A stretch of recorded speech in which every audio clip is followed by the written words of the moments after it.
नमस्ते दोस्तों, स्वागत करती हूँ अपने YouTube चैनल पर। आज का वीडियो है मैथ्स का।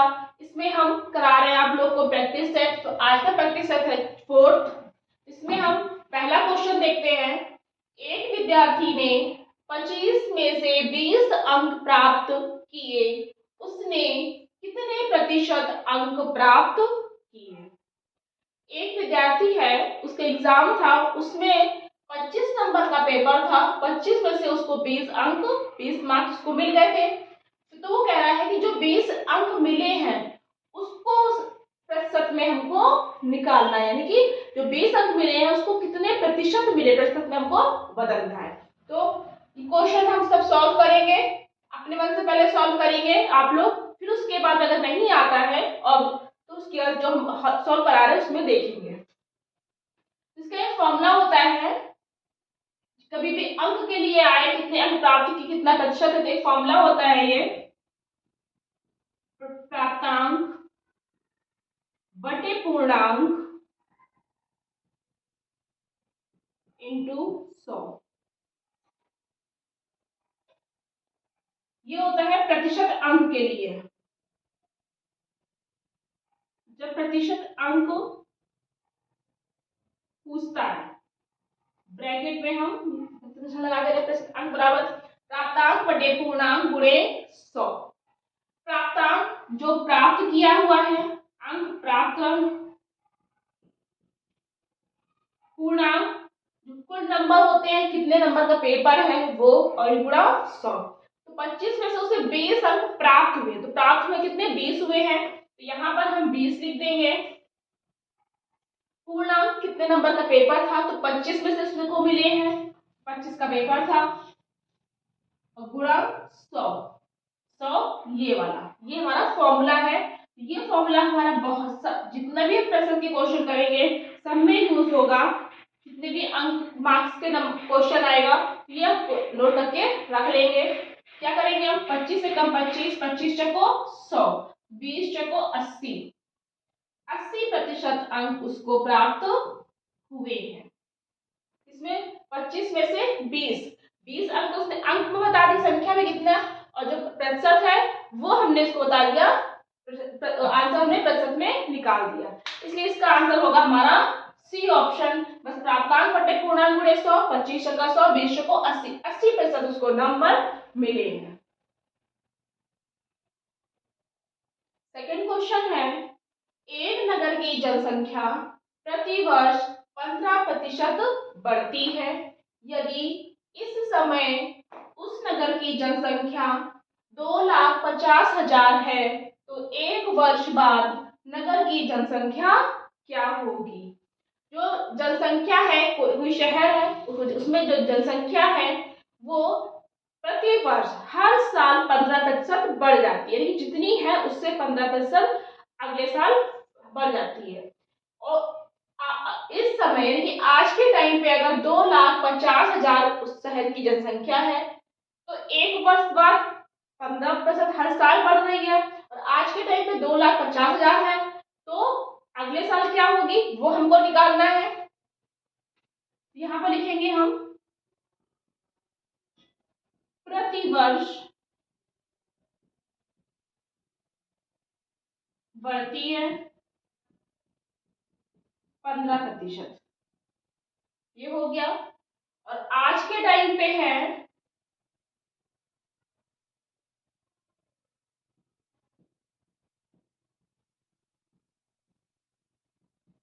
2,50,000, तो एक वर्ष बाद कितनी होगी?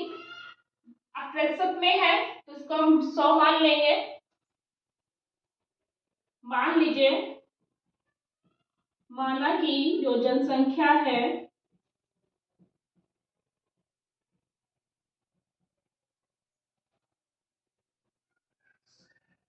100,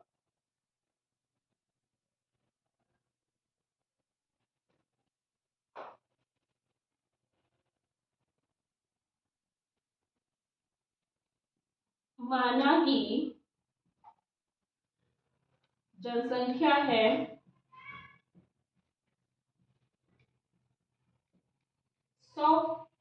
इसमें हम अगले वर्ष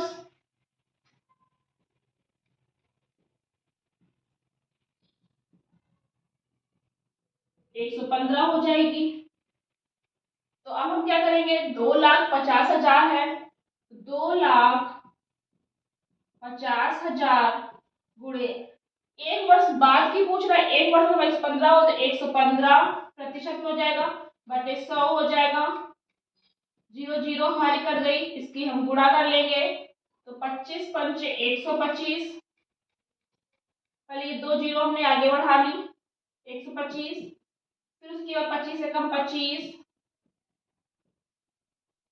7, 3 आ गया, 25 से कम 25, 3 28, 2,87,500 इतनी हमारी जनसंख्या जो है वो हमारी एक वर्ष बाद हो जाएगी, अगले वर्ष हो जाएगी। ये हो जाएगा इसका आंसर 2,87,500। इसका आंसर होगा हमारा बी ऑप्शन। थर्ड क्वेश्चन है, एक वस्तु का क्रय मूल्य 300 रुपए है और वस्तु का जो क्रय मूल्य है वो विक्रय मूल्य जो है वो 450 रुपए है, तो प्रतिशत लाभ कितना होगा। कोई वस्तु है, क्रय मूल्य मतलब होता है खरीदना, विक्रय मूल्य मतलब होता है बेचना। उसने कोई जो वस्तु है वो 300 रुपए में खरीद ली और 450 रुपए में उसने बेच दी, तो प्रतिशत लाभ क्या होगा। पहले हम आपको बता दें, क्रय मूल्य मतलब खरीदना, कोई चीज अगर उसने क्रय करी है तो यानी कि उसने वो चीज खरीदी है। अब विक्रय मूल्य आ गया, कोई चीज अगर उसने विक्रय करी है यानी कि उसने वो चीज बेची है। अब वो कह रहा है कि 300 रुपए में उसने खरीदी और 450 रुपए में बेची। अगर हम अपने दिमाग से सोचें कि कोई 300 रुपए में वो खरीद रहा है, 450 में वो बेच रहा है, कम में खरीद रहा है, ज्यादा में बेच रहा है, तो उसको लाभ हुआ होगा। अगर कोई भी चीज तो उसमें क्या कर रहा है, ज्यादा में बेच रहा है तो उसको लाभ हुआ, तो हम उसको क्या करेंगे, पहले लाभ कितना हुआ इसको हम पहले माइनस करेंगे। तो इसमें हमारे दो फॉर्मूले लगेंगे, एक तो लगेगा विक्रय मूल्य माइनस क्रय मूल्य, लाभ रुपए का। लाभ हानि में पूरा हमने बताया था लाभ रुपए का फॉर्मूला कौन सा होता है, लाभ प्रतिशत का फॉर्मूला कौन सा होता है, तो आप लोग जाके देख सकते हैं। तो ये पहला फॉर्मूला हमारा लगेगा, लाभ जब रुपए में निकाले हम तो क्या करेंगे, विक्रय मूल्य माइनस क्रय मूल्य, विक्रय मूल्य माइनस क्रय मूल्य। विक्रय मूल्य हमारा 450 रुपए है, क्रय मूल्य हमारा 300 रुपए है, तो हमारा जो लाभ निकला वो हमारा निकला 150 रुपए। विक्रय मूल्य 450, क्रय मूल्य 300, तो हमारा हो गया 150 रुपए, क्या हो गया लाभ, जो यहाँ पर हमारा लिखा था। अब वो कह रहा है कि ये तो हमने रुपए में निकाल लिया, अब ये कह रहा है इसको हमको प्रतिशत में बताओ। रुपए में तो बता दिया, अब हमको प्रतिशत में बताओ कितना प्रतिशत लाभ हुआ। अब प्रतिशत लाभ का फॉर्मूला लगाएंगे, प्रतिशत लाभ, प्रतिशत में ये ना प्रतिशत करके हम साइन भी लगा सकते हैं। लाभ कौन सा लाभ, रुपए वाला, गुणे 100 बटे क्रय मूल्य। लाभ रुपए वाला हो गया हमारा, लाभ कितना है 150 रुपए है, क्रय मूल्य हमारा कितना है 300 है, 0 0 हमारी कट गई, 3 एकम 3, 3 पंचे 15, 50% हमारा इसका लाभ आ जाएगा। इसका आंसर क्या आ रहा है हमारा, सी ऑप्शन हो जाएगा 50%। 3 पंचे 15 पूरा काट दिए, 50% का हमारा आ गया। फोर्थ क्वेश्चन है, एक घड़ी 10% का लाभ लेकर 440 रुपए में बेची गई तो उसका क्रय मूल्य बताओ। एक घड़ी है वो 10% का लाभ हमने ले लिया और 10% का लाभ लेकर हमने उसको 440 रुपए में बेच दिया, तो उसका क्रय मूल्य क्या है। अब जब हमने जिस समय हमने वो चीज बेची है तो उसमें हमने 10% का लाभ लिया, यानी कि उसको हमने कम में खरीदा होगा। अगर कोई चीज अगर हम ज्यादा में बेच देते हैं तो यानी कि हमें उसका लाभ हुआ। तो इसका फॉर्मूला, और जब प्रतिशत लाभ दिया हुआ है, इसका भी हमने फॉर्मूला बताया, जब प्रतिशत लाभ या प्रतिशत हानि क्वेश्चन में दी हो तो कौन सा फॉर्मूला लगेगा। हमारा फॉर्मूला लगेगा हमारा विक्रय मूल्य बराबर क्रय मूल्य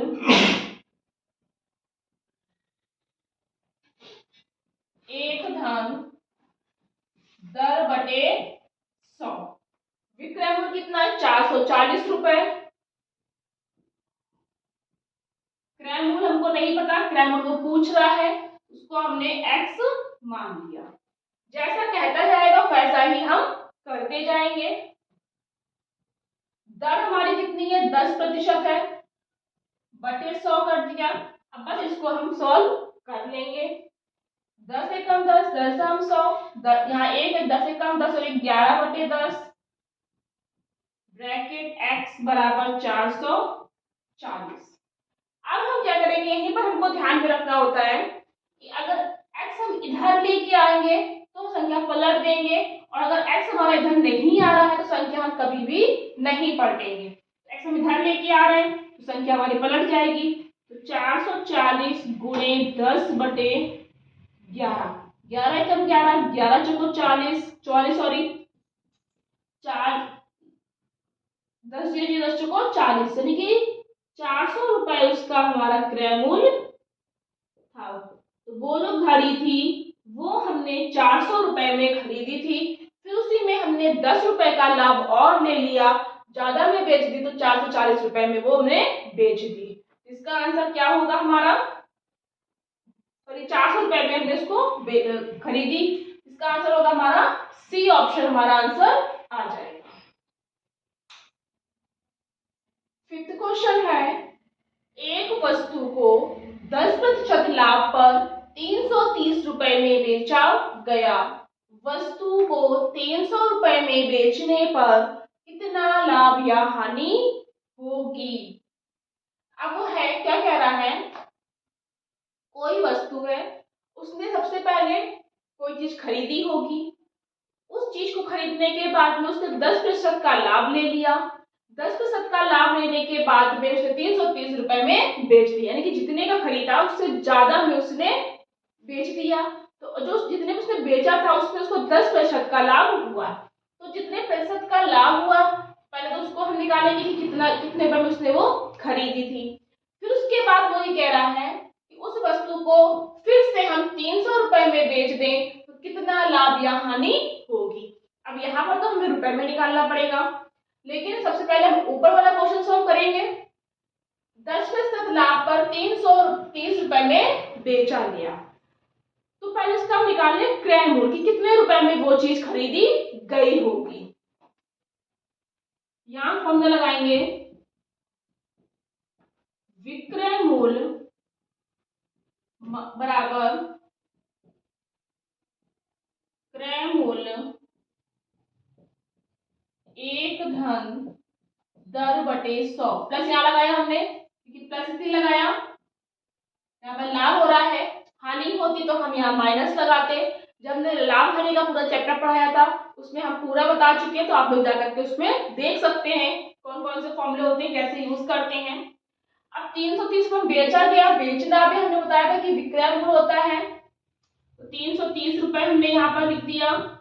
क्रय मूल्य हमारा x है, दर हमारी 10% है, 0 0 करके 10 एकम 10 और 11 बटे 330।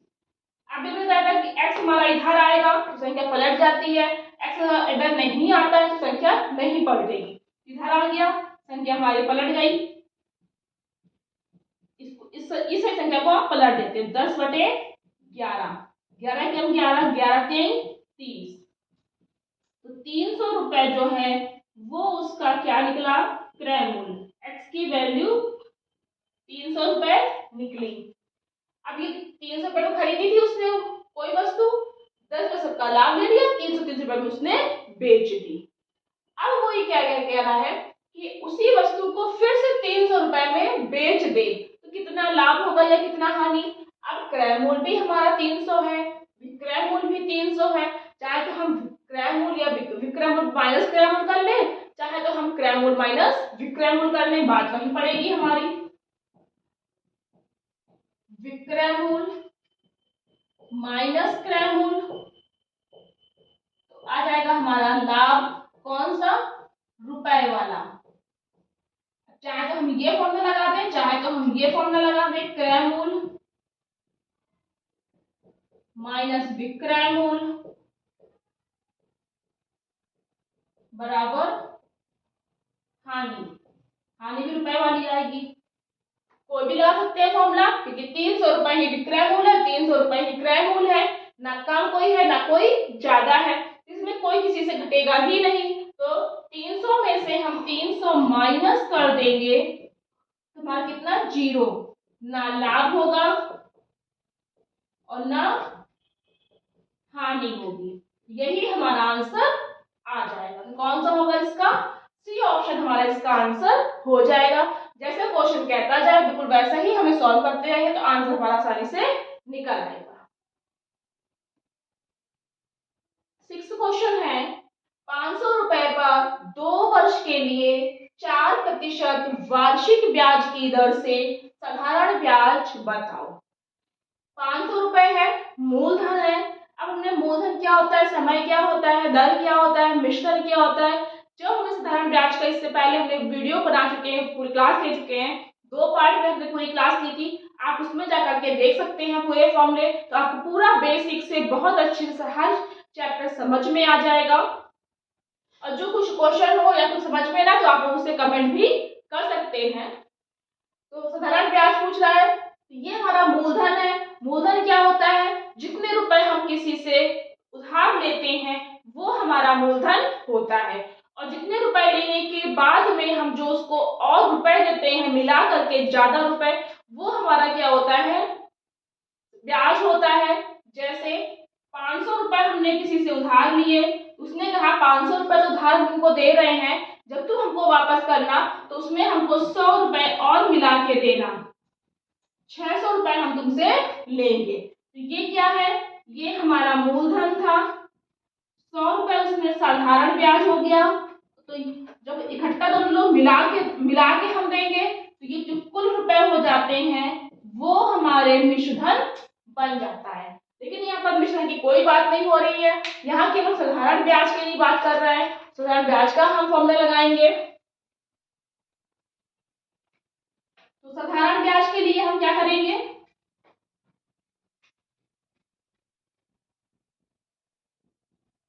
साधारण ब्याज बराबर फॉर्मूला होता है मूलधन गुणे समय गुणे दर बटे 100। मूलधन कितना है हमारा, 500 रुपए जो हमने लिए थे। समय, कितने समय के लिए ले, जैसे लोग कहते हैं ना 500 रुपए तो हमको तो हम तुमको दे रहे हैं, लेकिन हमको 2 साल के बाद जब तुम वापस करना तो तुम हमको 100 रुपए और देना। तो 2 वर्ष के लिए समय, कोई अगर रुपए देता है उधार देता है तो उसको समय भी वो देता है। और कितना प्रतिशत लगा रहा है, 4%। अब ये बताया कि 100 रुपए और देना, वो तो रुपए हो गया, यहाँ पर हमने परसेंट उसका प्रतिशत लिख दिया, इतना प्रतिशत हम तुमको लगा रहे हैं, तो इसका मिला करके हमको तो रुपए देना। अब उसने 500 रुपए उधार लिए, 2 वर्ष के लिए लिए, 4% की उसने दर लगाई, तो कितना रुपए हम उसको उधार देंगे अभी पता चल जाएगा। काट देते हैं हम 0 0, 5 दूनी 10, 10 चौको 40, 40 रुपए ये क्या निकला हमारा, ब्याज। तो 40 रुपए हम उसको और ज्यादा देंगे। 500 रुपए हमने लिए थे, 40 रुपए हम उसमें ब्याज मिला देंगे, यानी कि हम उसको क्या 540 रुपए देंगे, तो वो हमारा बन जाएगा मिश्रण। तो जो हमारा ब्याज निकला ये हमारा क्या निकला, 40 रुपए। अगर मिश्रण की बात करता तो पापा हमारा 540 आंसर आ जाता। 7th क्वेश्चन है, यदि 500 रुपए पर किसी ब्याज की दर से 2 वर्ष का साधारण ब्याज 100 रुपए है तो उसी राशि का उसी ब्याज की दर से 5 वर्ष का ब्याज क्या होगा।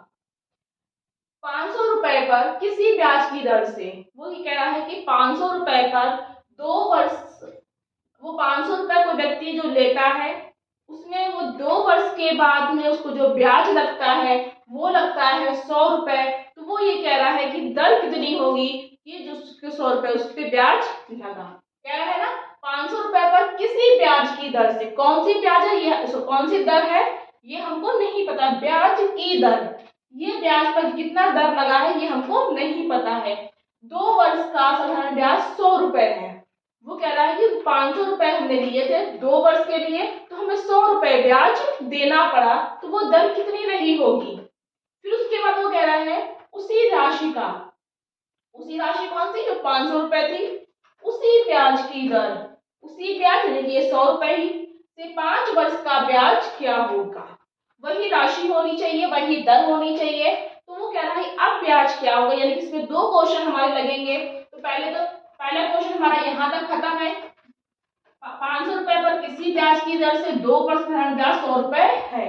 यहाँ पर हम क्या निकाल लेंगे, पहले दर, दर बराबर ब्याज गुणे 100। साधारण ब्याज और ब्याज एक ही चीज होती है। मूलधन गुणे समय। ब्याज हमारा कितना है, ये 100 रुपए है। 100 गुणे 100, मूलधन कितना है, ये 500 रुपए है। समय कितना है हमारा, ये 2 वर्ष है। 2 वर्ष में हाँ हम क्या करेंगे, काट देंगे, 0 0 कट गया, 5 दूनी 10, 2 एकम 2, यानी कि जो दर है वो हमारी 10% आई है। यानी कि 500 रुपए पर उसने 10% की दर लगाई 2 वर्ष तक के लिए, तो उसे 100 रुपए उसको देने पड़ गए। अब हमारे पास मूलधन भी है, समय भी है, सॉरी मूलधन भी है, समय हमारा नया उसने दे दिया 5 वर्ष के लिए ब्याज, और उसमें हमें दर भी मिल गई। अभी तो कह रहा है कि वो 2 वर्ष तक के लिए निकालने को कहा था, अब वो ये कह रहा है कि 5 वर्ष के बाद अगर हम 5 वर्ष तक के लिए उसको दें तब हमें कितना ब्याज देना होगा। 2 वर्ष में उसने 100 रुपए दिया, तो 5 वर्ष में कितना ब्याज देना होगा। ब्याज क्या है, तो साधारण ब्याज का फॉर्मूला लगाएंगे, ब्याज बराबर मूलधन गुणे समय गुणे दर बटे 100। अब मूलधन हमारा 500 रुपए ही रहेगा, समय हमारा बदल गया 5 वर्ष आ गया, दर हमारी 10% आ गई बटे 100, 0 0 हमारा कट गया, 50 25 25 की 10 में गुणा कर देंगे 250, यानी कि हम 500 रुपए जो हम उधर से उधार लेंगे और 5 वर्ष का ब्याज लगाएंगे, 5 वर्ष के लिए देंगे, 10% का ब्याज लगाएंगे, तो उससे हमें 250 रुपए ब्याज देना पड़ेगा। तो कुल ब्याज, तो कुल रुपए कितने देंगे हम उसको, 500 प्लस 250, 750 रुपए हो जाएंगे, 750। लेकिन हमें यहाँ पे केवल ब्याज कह रहा था, तो ब्याज हमारा आ जाएगा 250 रुपए। इसका आंसर हो जाएगा हमारा सी ऑप्शन। जैसा क्वेश्चन में कहता जाए वैसा ही हम सॉल्व करते जाएंगे, तो क्वेश्चन हमारा कभी भी गलत नहीं होगा। तो ये थे हमारे आज के क्वेश्चंस। अगर आपको ऐसी ही वीडियो देखनी है, आपको क्लास पसंद आई हो, तो प्लीज आप इसे लाइक करना, शेयर करना और चैनल को सब्सक्राइब करना। Thank you.